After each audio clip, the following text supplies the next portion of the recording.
Well, we have since morning we have been talking about how to sell or how to improve your product or where to sell the product essentially on social media or where.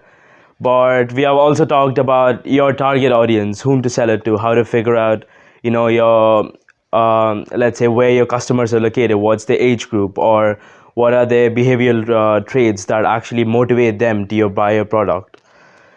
Um, so why is it important to understand whom to sell? First of all, I think startups are always stuck in this kind of paradox where you want to get your brand new and you want to get your name out there, but you don't have a marketing budget. But to have a marketing budget, you need revenue, and to need revenue, you have to get your name out there. So you kind of stuck in this loop where you want to spend on marketing, but you don't have the money to. So that's where so whatever little money you have to spend on marketing has to spend effectively. So you can't just decide to do Facebook ads or Instagram ads, but rather than, for example, let's take NFTs.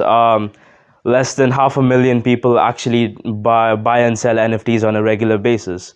So if I just decide to spend a couple of $1,000 on Instagram or Facebook ads, it's very unlikely that someone who actually is interested in NFTs or trade NFTs will get to see that ad. Instead, I could use the same amount of money or even lower. I could go to, let's say, podcasts or social media influencers that particularly talk about the whole blockchain or the new technology that has come up. So that would be more effective. And in terms of what Oliver has talked about, this way you would reduce your customer acquisition costs too. And by understanding your customers, you also understand their social economic situation and their purchasing power. So it depends on if you're trying to sell a premium product, or let's say or your product is targeted towards university students, who doesn't have a lot of purchasing power. So by understanding your customers, by interviewing them, you can also understand where in which price bracket you can put your products in. So you can, by also talking to them and interviewing them, you can find out similar products or the products in your category. So, and like what and their interaction with them, so how much they pay for them, and so what do they use them for, so we can find out information like that. So there are different types of user persona. The first one is Proto Persona. So this is just building, a typical customer based on just your assumptions or expectations.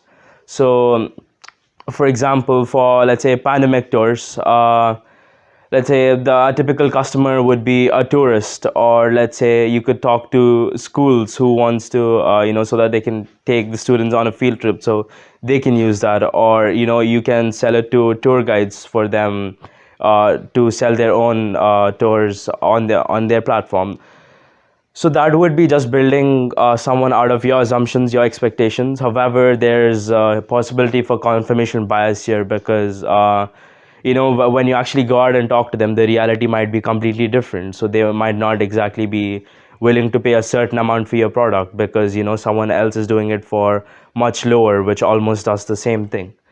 So at this stage, we can do qualitative user personas. So this would be, having a small focus group who has used your MVP, or so just a couple of people, or like not a large data, but this would give you obviously like a better insight into your target audience compared to just your assumptions and expectations.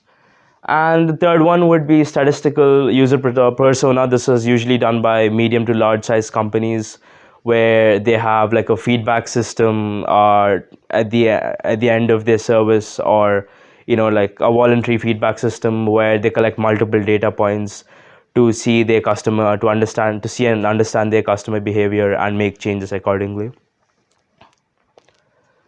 Um, so this is how a typical user persona looks. First, you understand the behavior of the user that would motivate them to buy your product. For example, this is for Airbnb, and it depend. For example, let's say. Let's say let's say that someone wants to take up a new hobby. So that behavioral tendency to so where a behavioral tendency exists, you can sell growing mushrooms as a new hobby to them. So instead of just while taking the data or collecting interviews, instead of just taking these information about their where they live or how much they can spend, even if you get information about their lifestyle or what they do on a regular basis, so you can class your audience on based on their lifestyle. You can like modify your product accordingly so that it'd be more enticing for them. So this is a small activity that you can do. So we do. We'll put it on the task, like in the task sheet. Yeah, so this is just to make out of your personal assumptions, how your typical customer would look like, or what would their behavioral traits be, what would be the typical age bracket and their income, so and so on. So you can do it. We'll be putting it on Slack. Yeah. So just to connect this again, everything.